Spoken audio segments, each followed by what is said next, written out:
I am Cyrus the Great, founder of the Achaemenid Empire, also known as the Father of Persia. My story began not in a grand palace, but under the wide open sky. I was born into a world of kings and prophecies.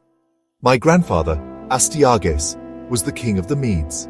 He had a dream, a frightening vision that his grandson would one day overthrow him.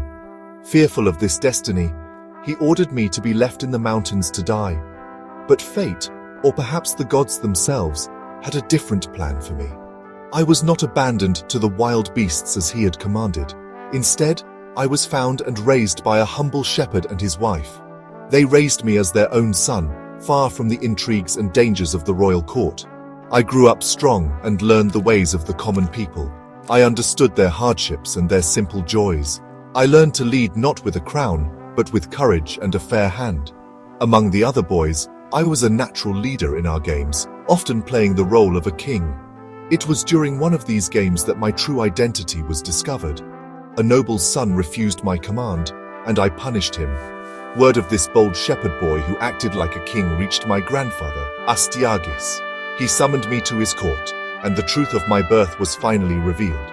My grandfather was shocked to see me alive. He saw the fire in my eyes, the same fire he had seen in his dreams so many years ago.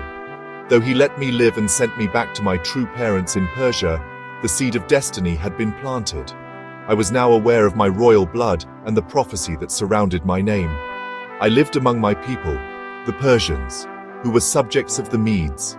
I saw their strength and their pride, and I knew they deserved to be masters of their own fate, not servants to another kingdom.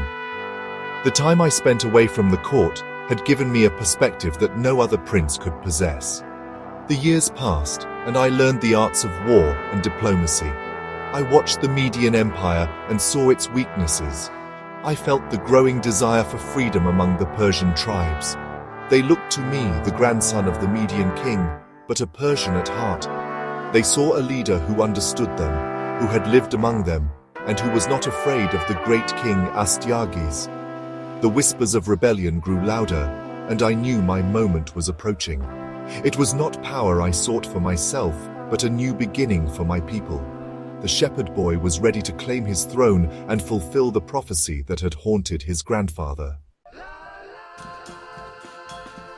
The time for action finally arrived. I called upon the Persian tribes to rise with me against the rule of the Medes. My grandfather, Astyages, marshaled his great army to crush our rebellion, confident in his superior numbers and experience. But he underestimated the spirit of the Persian